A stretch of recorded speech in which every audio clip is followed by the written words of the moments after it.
Hey everyone, this is Lafayette from Abstrakt Music Lab, and today we're going to talk about how to set your kick and your sub at the perfect volume. And for this, we're going to use 3 reference tracks, we're going to use a spectrum analyzer, and we're also going to use a notepad to write down the relationship between the elements. So what we're going to do here today is not going to be like, you have to set your kick at minus 6 dB, you have to set your sub at minus 4 dB. I don't like these kind of rules, and I like the bass and sub to be depending on what you want to sound like. It's totally flexible, it's totally depending on your reference tracks, totally depending on the relationship that we're going to find here in the notepad with these reference tracks.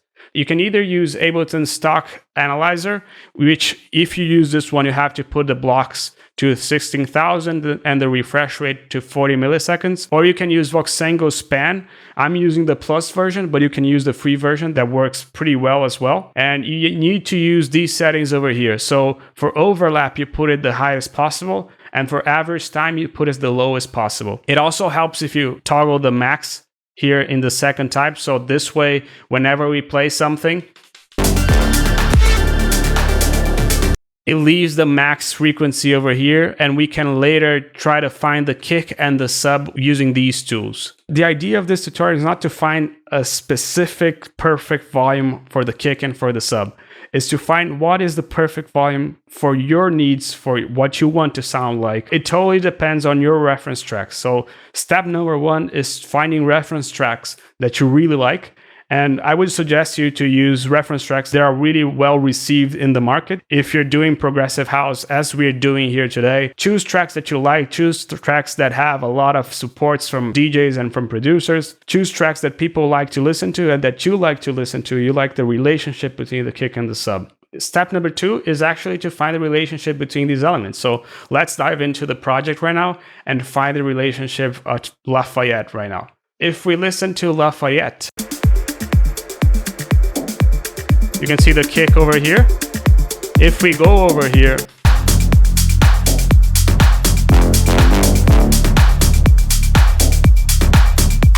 we have clearly our kick playing here at minus 5.5 dB.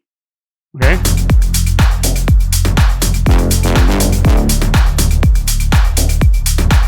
And we have the kick. As the kick go up, the sub goes down, the sub goes up, the kick goes down. What we're gonna write here is kick equals minus 5.5, right?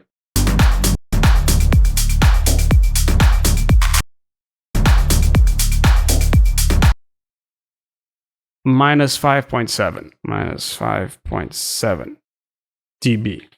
And what about the sub? The sub is playing at minus 4.5 dB. So all we have here is that the sub equals the kick plus 1.2 dB. I'm going to round this up to 1 dB, okay? The sub is playing 1 dB above the kick. This is our first relationship. Let's listen to CS.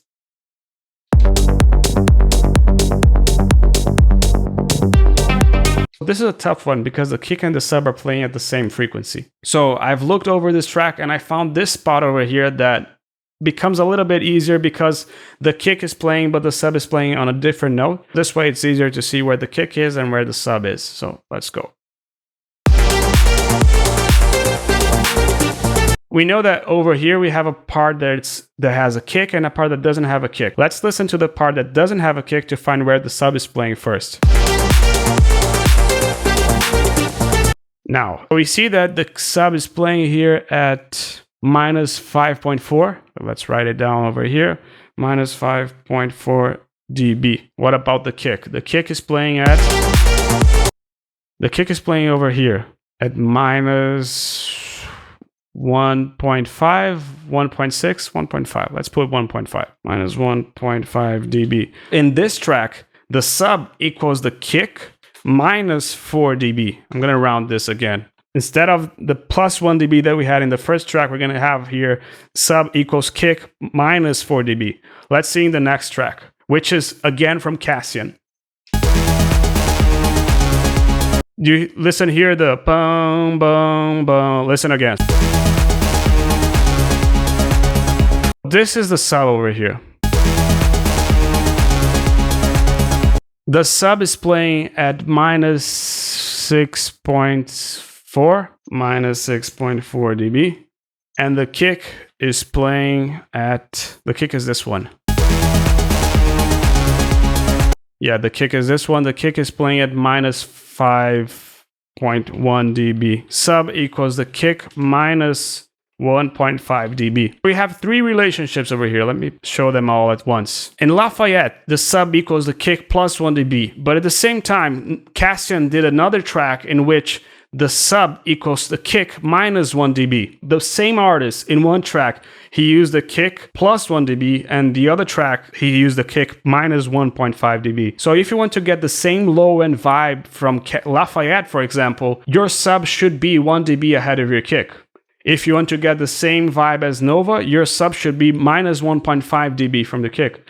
But if you want to do something completely by yourself, well, you have the 1 dB fence, you also have the minus 1.5 dB fence. You can go anywhere in between both of these settings. If you want to go even further, you can go up to sub equals kick minus 4 dB, which is how Sia did it in their track. These are, by looking at these tracks or getting these relationships, you're going to be able to apply this to your track. And that's what we're going to do next. We're going to apply this to one kick and one sub here that I have in this channel over here. Here's the kick. It's playing at minus 9 dB. So let's say that we want the same idea as Nova, for example, for our kick and sub. So the kick should be at minus 5.1 and the sub at minus 6.4. That's what we're going to do with this track over here. Let's see first where it's playing. Currently, it's playing at minus 5.1. Perfect. We have it over there. And what about the sub?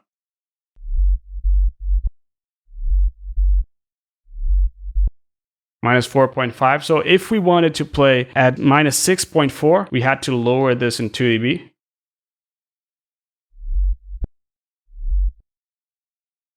And there you go, 6.6. Fair enough. Our kick is playing now at minus 5.1, and the sub is playing now at minus 5.4. And now let's listen to Cassian. Let's go over here and listen to Cassian. Let's filter this so we can listen only to the low end.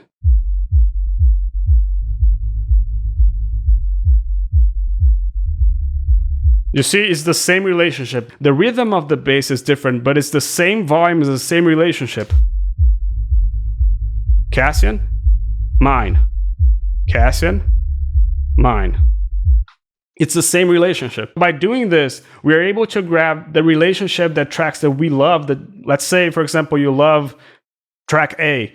Grab that idea from track A, grab the low end from track A, and apply it to your track. By doing this, you'll be able to understand what the super expensive mixing engineer from that track did and replicate it to your track later. I love doing this. I do this for all my tracks, and I want to see you doing your tracks as well. So let me know in the comments below if you're going to do this to your tracks. Leave a like if you like the video. Subscribe to the channel if you like the video as well. And I see you in the next video. Cheers.